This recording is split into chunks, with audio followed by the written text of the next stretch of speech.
Greetings, everyone. Great to be with you once again. Thanks for everything you're doing by way of growing, learning, and serving. On this occasion of a presentation entitled Great Woman Mystics 2, the AMORC book, Great Women Initiates by Hélène Bernard, brings more light to the extensive and inspiring contributions of women to the spiritual evolvement of humanity. We will follow up again on that book and consider further some of the great developments and lessons of mysticism exemplified in the lives of women. In this matter, we'll continue to explore Rosicrucian laws and principles and their creative expression and application for the mastery of life, harmonious living, and service. To begin, there's a particular image I wanted to show you, along with a complementary image. And in it, you'll see that there's a great deal of understanding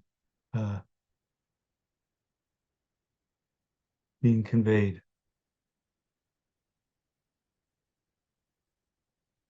There's two works before you. The larger one on the left in the center is entitled Androgyny.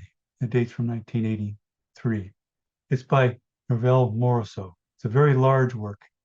In fact, 366 centimeters high by 610 centimeters across.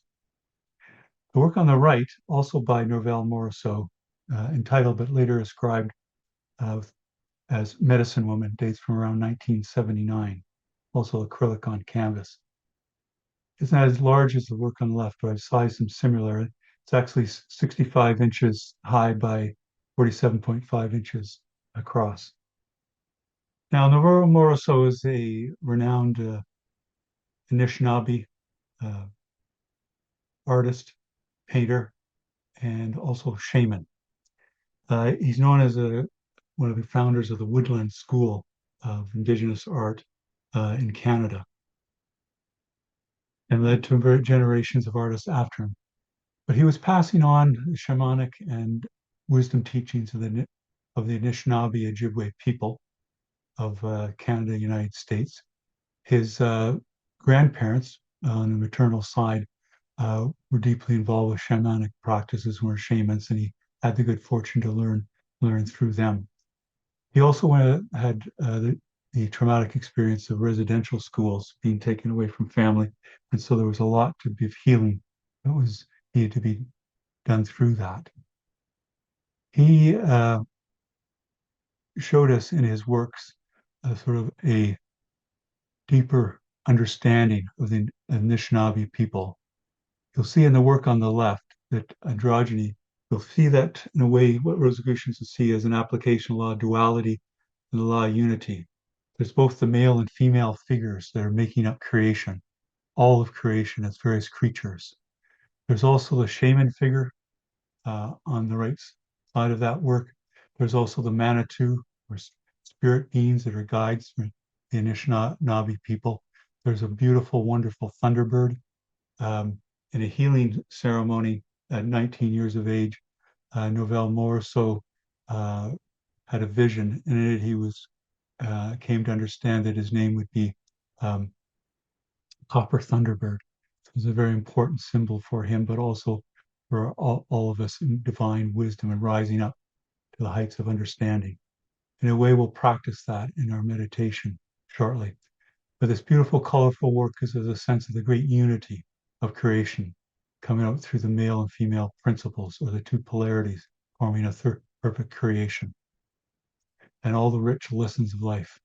On the right is a figure entitled Medicine Woman, as I mentioned earlier, and it talks about his deep respect, or represents his deep respect for women in the Anishinaabe culture as bearers of children, but also associated with the earth as a mother, and that there'd be a close affinity with all through the medicine woman as a central figure, as a shaman for the healing of their nation and community. They're profound works to contemplate. They have a great deal of energy and well-being, and befitting the central importance of women in deeper spiritual understanding and mysticism. That is the direct experience of existence, the uplifting through intuition intuitive guidance, as well as other faculties of the human, and that all creatures are kin, as represented in the work of art, particularly on the left. So at this time, inspired by Norvell Morrisseau and the Anishinaabe tradition, I invite you to get ready for meditation. If you wish to get comfortable in your chair, or if you're lying down, or however you're situated, just enjoy your position. And let's concentrate on the breath. The great incoming and outgoing of the breath. I invite you now to close your eyes to reduce visual stimulation and let go of the cares of the day.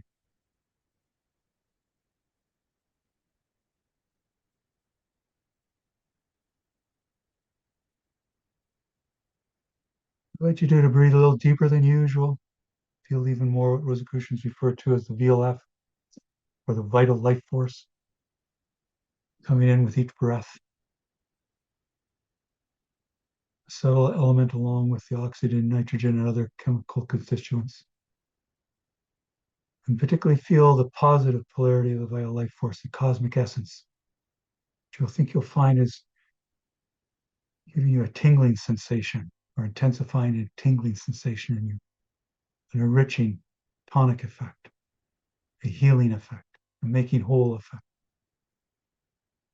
And I invite you as well to extend your exhalation longer than your inhalation to the degree comfortable. And with each such extended exhalation longer than the inhalation, you'll feel automatically the relaxation response. And with each extended exhalation longer than inhalation, you'll feel a building cumulative effect of that relaxation. Increased calmness, tranquility, equanimity, imperturbability. Let's just follow our breath. The holy temple of the body is much enriched by such breathing.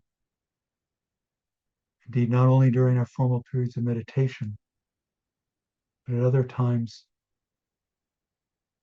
we can follow this form of breathing to have a tonic, healing, calming effect throughout the day, but especially when we're starting to feel vexed or regretful or overwhelmed or anxious. This very simple meditation act is not to be underestimated in terms of its power and efficacy for our growing up in self-mastery and healing. With each incoming breath, you may wish to sense the increasing presence of not only the vitality of the vital life force, but the increasing presence of the divine within, the master within, our true guide in nature and life. Indeed, in the practice of mysticism and the mastery of life, we increasingly identify, know, and work with the divine within, the master within, in unity, in oneness, and great well-being and depth of understanding and meaning in life. Let's continue to follow the discipline of the breath. Discipline not in a harsh sense, but in a sense being mature, accurate, precise, fully living, doing what we need to do. Deep sense of rightness.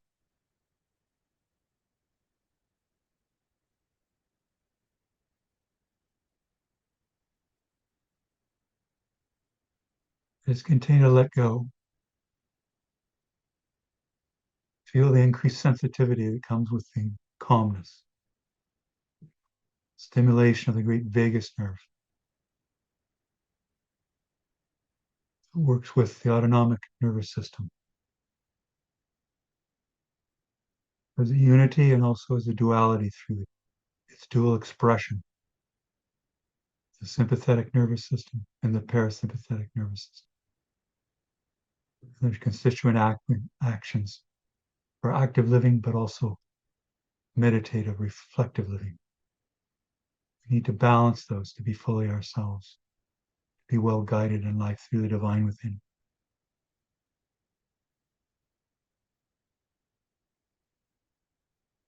We need the calmness to be able to think clearly.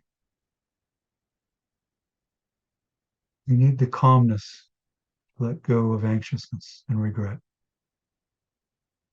We can plan in the present well, calmly. We can review our past and learn from it well, calmly in the present.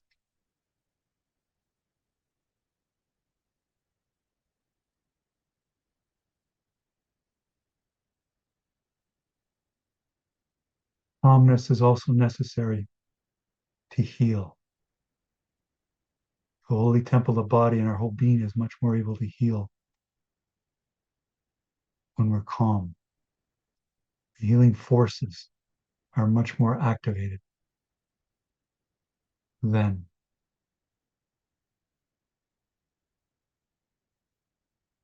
Increased sensitivity we're feeling as we've turned inward. Let's continue to let go, let be, let flow, and surrender to the divine within.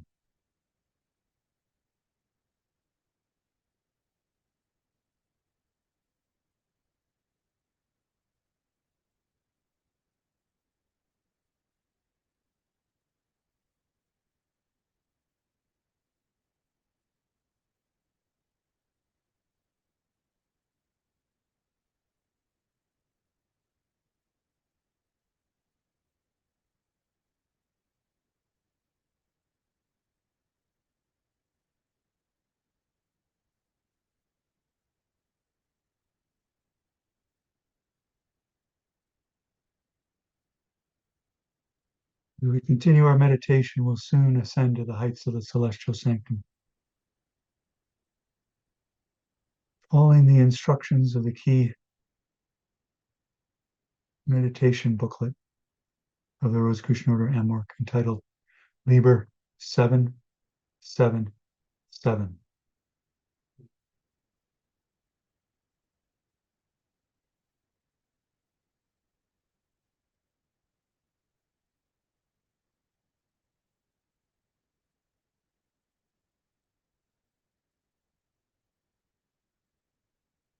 Again, I invite you to say with me the following prayer and invocation. Our breathing exercises applied to the law of purification, the law of attunement, intensifying to the law of cosmic attunement. This prayer and invocation will do likewise.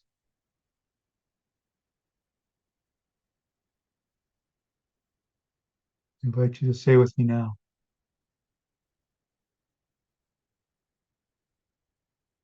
May the divine essence of the cosmic infuse my being and cleanse me of all impurities of mind and body, that I may enter the celestial sanctum and attune in pureness and in worthiness. So mote it be. I invite you now to use all your psychic faculties, your imaginative capacity to sense yourself,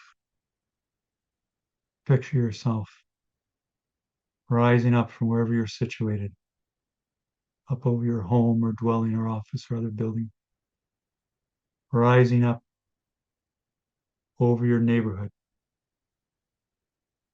your local geographic area, be it a rural area, a village, a town, or city. Enjoy the exhilaration of the ascent, rising up faster and faster. As we see below the counter where we dwell, and even now the great province or state. It's seeing the various landforms and weather systems and water systems, the great harmony and order of it all. As we rise up now, even over our great nation or country, now our continent, and even the hemisphere where we dwell. And now take in the entire beautiful blue jewel of the earth, the temple of the earth, rotating about its axis. As we look up, we see the great elliptical orbits, the planets of our solar system, and the great fiery ball of the sun, our local star. And as we look up, go faster and faster, way beyond the speed of light as we transcend space and time now. Past myriad stars and quasars and pulsars, black holes helping balance the universe. The nebula, the great cosmic web connecting stars and galaxies, the rogue planets and asteroids. We sense the great structure of our home, the Milky Way galaxy, and its great spiraling arms out from its center. Let us depart out from the arm of the Milky Way galaxy we dwell and look back at the beautiful structure of our galaxy. And then look up and see other galaxies and stars and sense which ancient philosophers and mystics have said and related the harmony of the spheres, the music of the spheres that we sense now. Suggested of the great cosmic keyboard the Rosicrucians speak of in our weekly lessons. The higher and higher octaves of vibration express all phenomena as vibrational, guided by number and geometry in the ancient Pythagorean tradition, passed down through the centuries and continued through the teachings of the Rosicrucian Order AMORC. As can you rise higher and higher and apply the law of correspondence, as above, so below. As we go higher and higher into the cosmos, we go deeper and deeper into the inner cosmos and the presence of the divine within. As we sense the harmony of the spheres, we also sense what Rosicrucians refer to as the cosmic. It is the universal intelligence back of the cosmos and all the natural and spiritual laws guiding its wondrous and awe-inspiring operation. And when we've reached a high point in the cosmos, let us dwell there.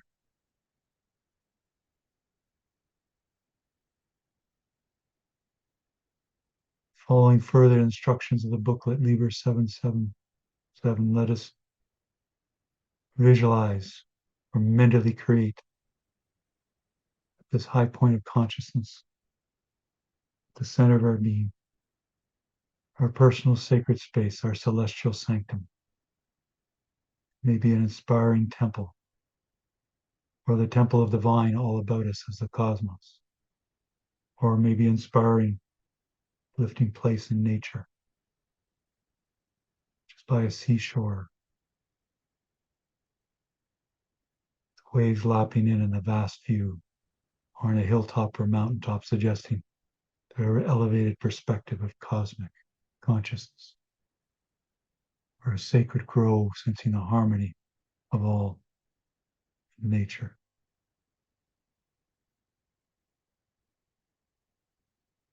And with the divine. Feeling the different impressions, the senses. Sights, sounds, tastes, smells, touch, but also their psychic counterparts, and also our deeper spiritual impressions of an uplifting nature. Make the mental creation real and vital. Feel the exhilaration being at this high point of consciousness.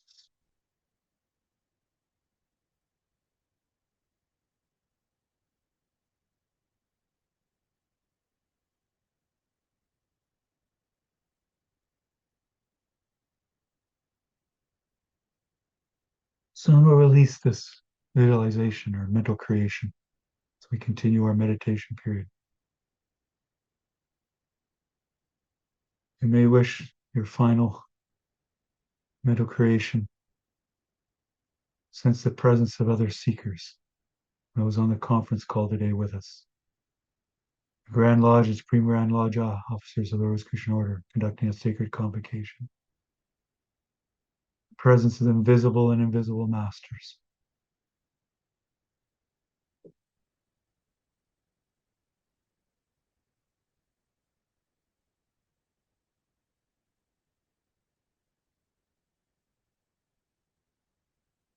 I'll invite you to release your visualization, assured that it will manifest.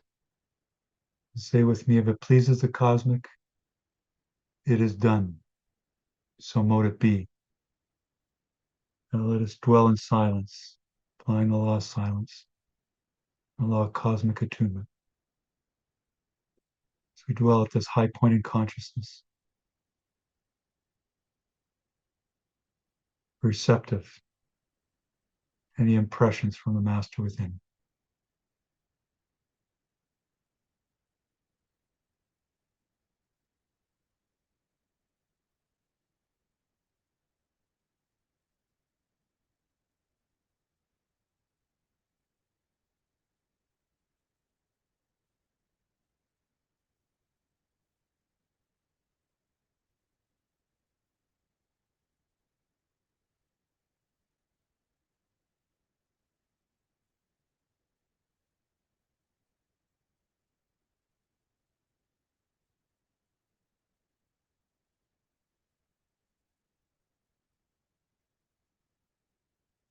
Let us feel all there is to feel. Indeed, feel all that can be felt.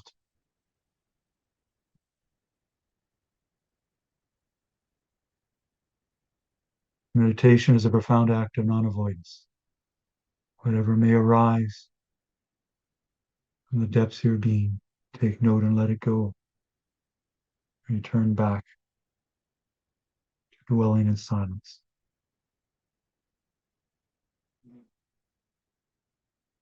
Continue to surrender and be receptive.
Now, as we continue our period of meditation, I invite you to undertake with me another spiritual operation of the work and worship of the Rosicrucian Order AMORC.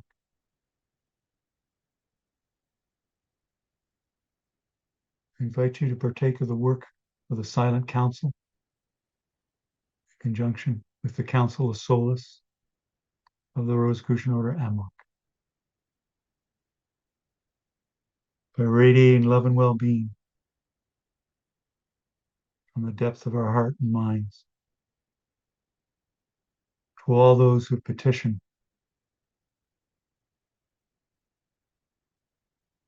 Council of Solace for guidance and healing.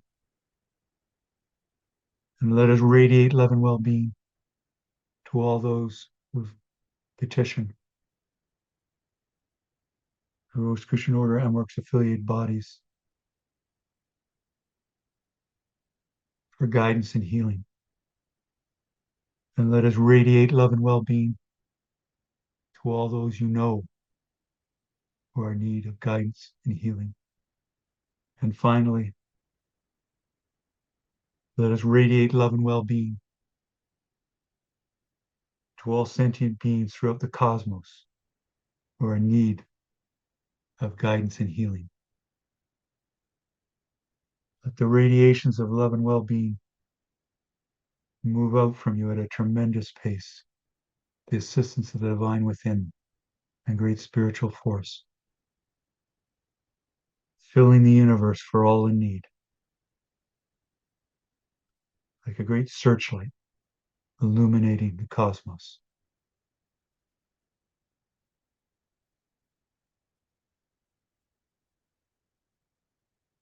Feel the exhilaration of the flow, just as we felt the exhilaration to rise up to the heights of the celestial sanctum.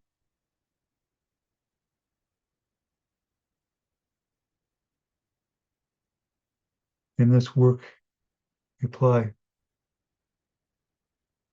the law of service, the law of selflessness, be a channel for the healing forces of the universe to be directed and activated to all those in need.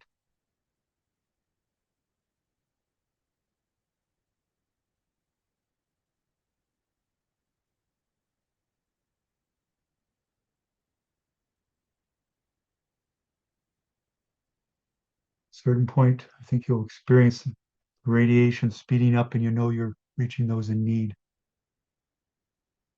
You may find you no longer need to make any conscious effort for the great radiations of love and well-being. So the divine within increasingly takes over. And we fulfill our birthright in service.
Soon we'll formally conclude our period of sending metaphysical aid, but we'll continue our meditation a while longer.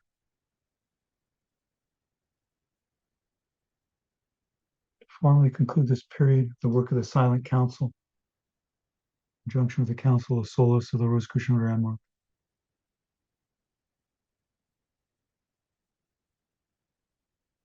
I invite you to say with me the following. Assured, the radiations of love and well-being will continue as a way of life and as part of our mission in life. Let us say now then, if it pleases the cosmic, it is done. Cosmic law fulfills. So mote it be. Now let us dwell a while longer at the heights of the celestial sanctum.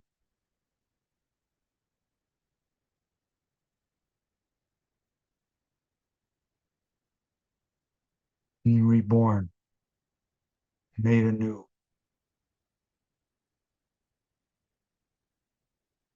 We're fully realizing ourselves in the image of the divine.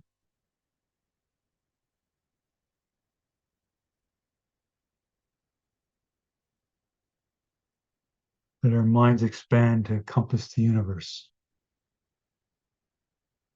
Be the universal intelligence back of the cosmos. That is the cosmic. To experience as the cosmic experiences. To be the cosmic. Assume the cosmic now.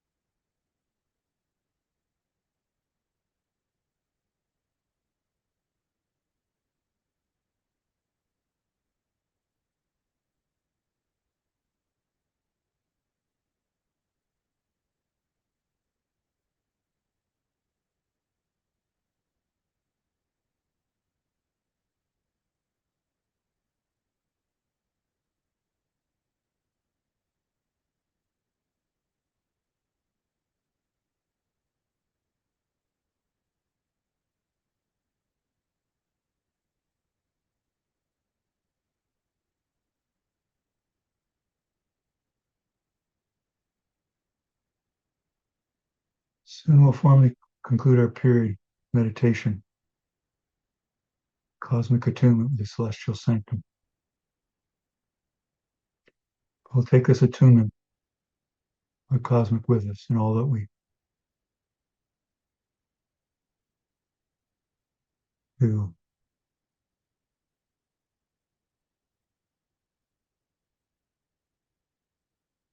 Think, say, and feel.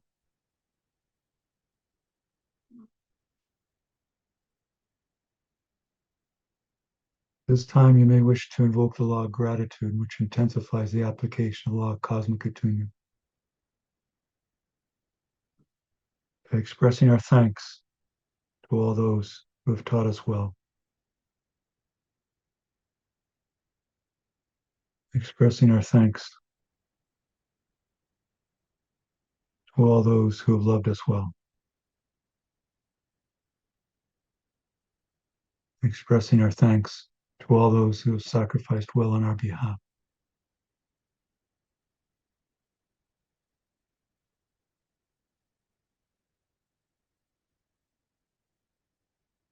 As they have given, so shall we give.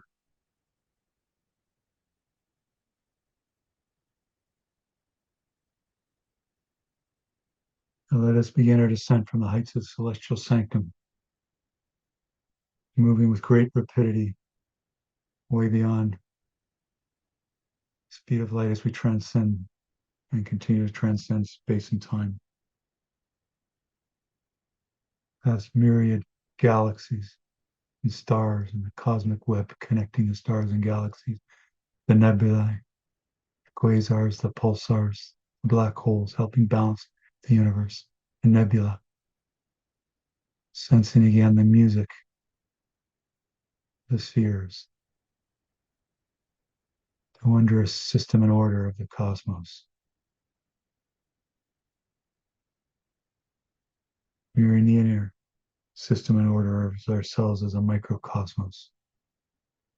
And in the distance, we see the great spiraling arms of our home, the Milky Way galaxy. So we plunge back into the great arm where we dwell, past myriad stars,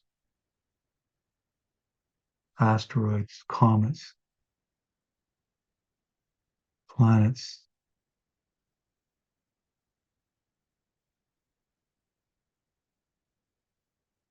We see in the distance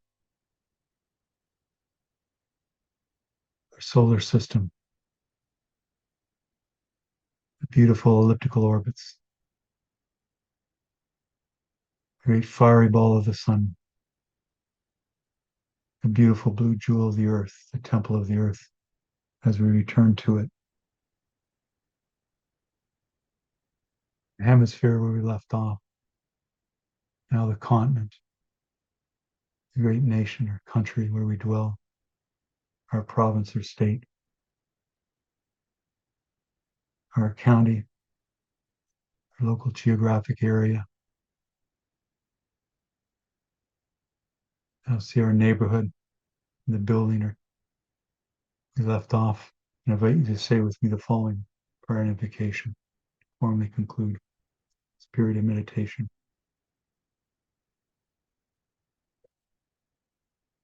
May the God of my heart sanctify this attunement of self with the celestial sanctum. Let us continue to ascend back in the room or however we're situated, feeling remade, refreshed, reintegrated, re-energized, and rested. Taking with us the cosmic attunement, which is always there for us to increasingly realize and be. This time you may wish to open your eyes, stretch, and we'll continue with the presentation. Thank you, everyone. Anyway, now we can see these works of art. The shaman, Norvell Morrisseau, seeing the great unity that we experienced at the heights of the celestial sanctum. Great expression of the law of duality coming together in the law of unity through the two polarities, expressed some by through the male and female principle.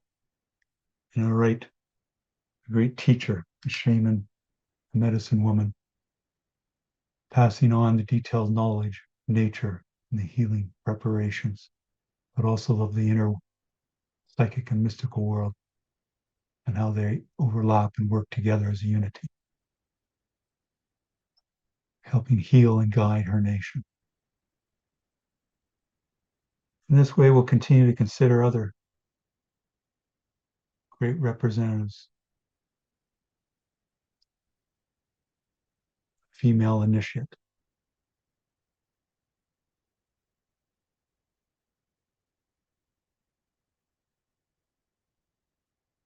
Or figures I'll particularly concentrate on for you. And one is actually a unit of a daughter and a mother. So we saw a great expression of the mother principle before us in Norvell's work. I'll show you images associated with these women's. For works of art I show you, there'll be ones that are representative of these great women initiates, where images have not survived of them for us. I've picked or chosen works of art that are representative or conducive of attunement with them nevertheless. The first great women initiate I wish to speak to you of is Marcelina. She was deeply trained in Alexandria in Egypt. Carpocrates was one of her profound teachers. These are early profound Christian spiritualists and mystics. They represented a very profound and expansive form of Christianity that in a way we're recreating today. You know through the deeper currents that pass through the Rosicrucian order AMORC. Marcelina had a greatly developed intellect, but also deeply developed intuitive capacity. She had a profound understanding of Greek philosophy, for example, but also spiritual teachings that are being developed in the 2nd century, where she was active, particularly in the mid-2nd century. Because then we know from more recent historical research that Christianity is being formed. It already has tremendous diversity. After her work with her master and teacher, Carpocrates in Alexandria, she went to Rome, the great city there, one of the great centers of Christianity and a great ferment with spiritual traditions, but also through Alexandria, knowing the ancient Egyptian teachings and further Eastern teachings as well, she was aware of. For example, through her master and teacher, she was well familiar with reincarnation that we learn about as Rosicrucian students and have it considered in our own lives. We know that she became a very popular and renowned spiritual leader in Rome, which was no mean feat because there was many other teachers there as well, and it was intended to be a male-dominated world. Yet her profound spiritual capacity for healing and for uplifting others drew great attention. We know quite remarkably in the history of art and the development of icons that as part of their teachings in the Marcelinians, as some refer to, that they had 3 icons. One that's said to be of a true image of Yeshua, Master Jesus, developed and passed down from those that had first-hand contact in person with that teacher. But they also had icons of Pythagoras and Plato. So you get a sense of the profound, expansive, and well-roundedness of this form of Christianity. They refer to themselves as Gnostics, not exactly in the sense that that term has come to be known in other related spiritual traditions today, but in an overlapping way to mean the deep knowers. Indeed, one of the powerful forms of her teachings was they conducted a baptism by fire. This is the most intense form of baptism. And one had to be very developed and ready and have passed certain initiations and have been tested and tried to continue. We see that in their approach, Marcelina, that Yeshua and the degree the others, Plato and Pythagoras, they're ones to be model ourselves after. And that is the aspirant to develop in their own right. Also key figures such as Mary in the Bible and others of the representatives of the divine feminine were central to different degrees of understanding that the Marcellinas would pass through. So there was a helpful embracing aspect of both the male and female principles and also transcending gender. Just like the term of the artwork we saw was androgyny. As we continue to think about these inspiring female initiates, let us think now some about an important medieval mystic. Marguerite Porete was incarnated from 1250 to 310 CE. And Marguerite was a Beguine, a French-speaking mystic. And she was author of a very profound and expansive work entitled The Mirror of Simple Souls. It was a work of Christian mysticism. And with the thorough development of the concept of love. We use the Greek word agape. Now, she was burned at the stake for heresy in Paris in 1310. Now, that was a trial that she refused to remove her book and her teachings.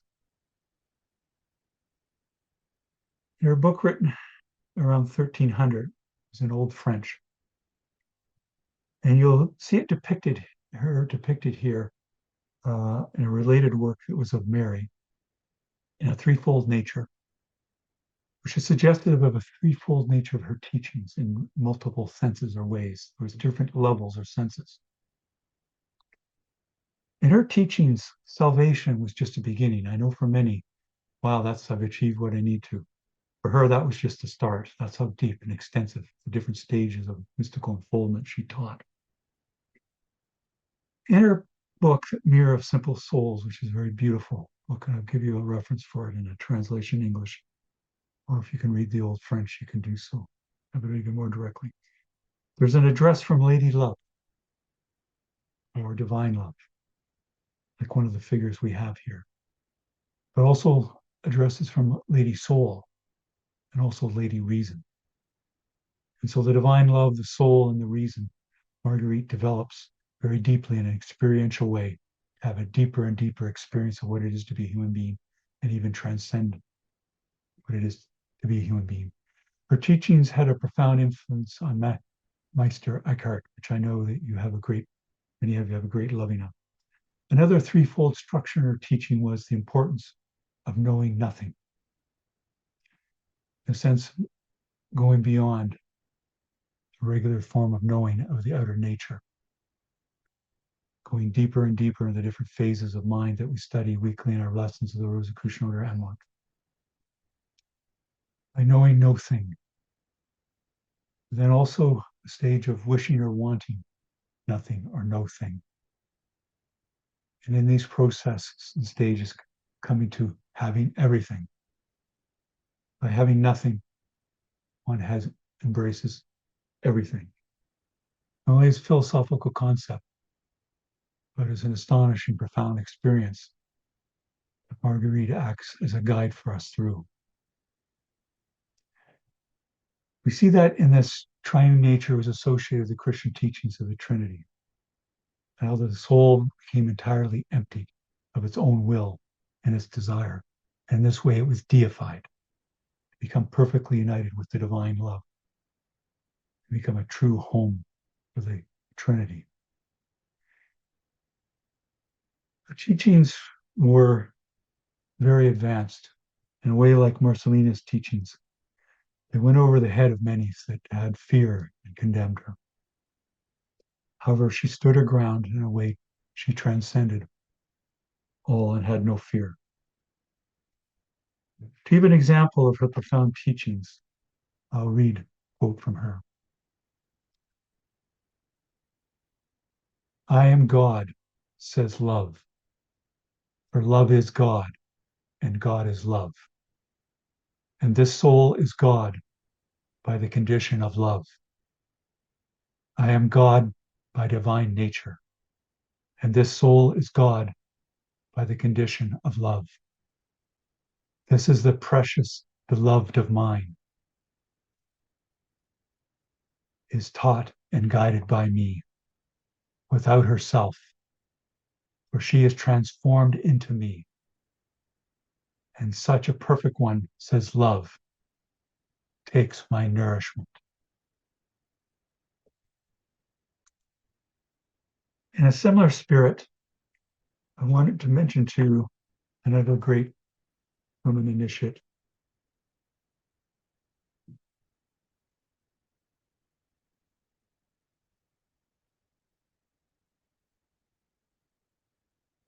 Ayesha al-Buania. She lived from about 1456 CE to about 1517 in the great cosmopolitan center of Damascus in Syria. At that time, it was a great center of learning. Tremendous amount of intellectual, spiritual, and mystical ferment was going on. And Ayesha was a Sufi master, a jurist. That is a deep knowledge of the law. She was also a teacher, a great scholar, and a poet, and she wrote extensively in Arabic. Now, Ayesha inherited a great independence of mind and outlook. And we can see she had companionship with both men and women on equal terms. She also had a very deep and rich mystical experience. We know from her manuscript, for example, the Principles of Sufism. It's one of her key works and has been translated into English. In this book, she outlines her spiritual philosophy based on 4 principles: repentance, sincerity, remembrance, and love. In a way, when we descended to the heights of celestial sanctum, we followed that 4-fold structure, as we did follow the 3-fold structure of Marguerite. To give you a sense of the profound understanding of Ayesha, Sufi master, let me give you some excerpts from her poetic writings. I am content with what God wants for me. I commit my whole affair to him.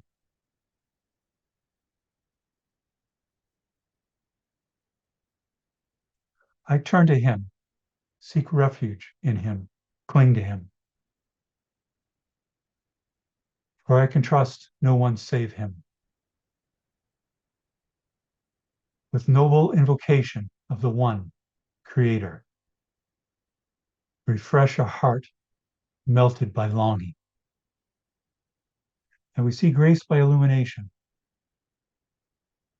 the allegorical figure of the lover. We are rests at ease with her beloved, whom she encounters within herself and everywhere she turns. As Ayesha says, wherever I turn my face, I see him alone with no one watching. I see him always with me, for he's my destiny. You see, Ayesha drew from Arabic love poetry, but also the Quran in this beautiful and deep expression. She continues to be an inspiring figure to this day. Final figure before we conclude, I want to mention is actually as a unit, mother and daughter team. On the left is Rosemary Freeney Harding. She was incarnated from 1931 to 2004 in the United States. And on her right is her daughter, Rachel Elizabeth Harding. Rachel is an emeritus associate professor of Indigenous spiritual traditions in the Department of Ethnic Studies at the University of Colorado, Denver. She's also Ebony Ritual Elder in the Tierra de Combra Contomible mystical community in Salvador, Bahia, Brazil.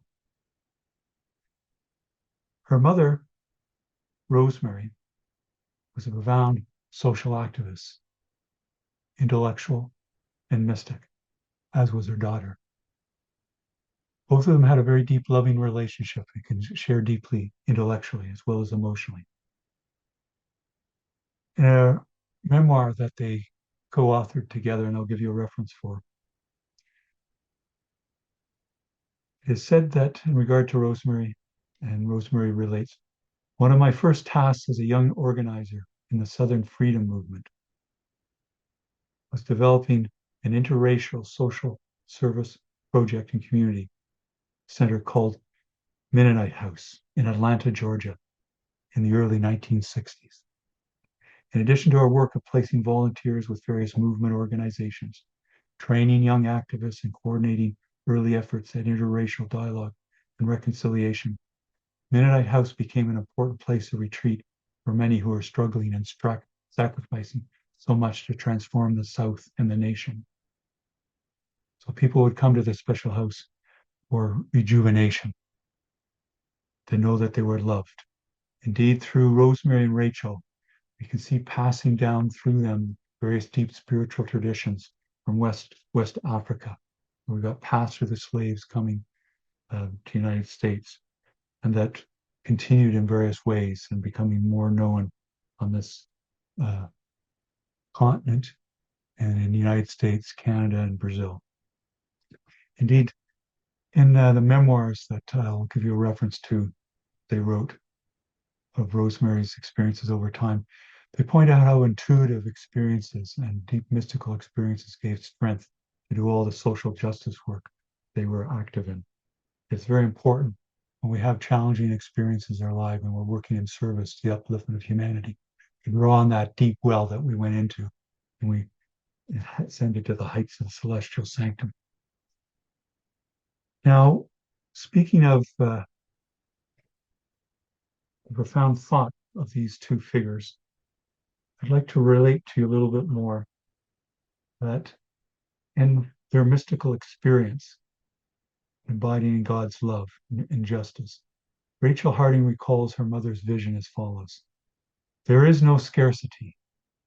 There is no shortage, no lack of love, of compassion, of joy in the world. There is more than enough. Only fear and greed make us think otherwise. No one need starve. There is enough land and enough food. No one need die of thirst. There is enough water. No one need live without mercy. There is no end to grace. We're all instruments of grace.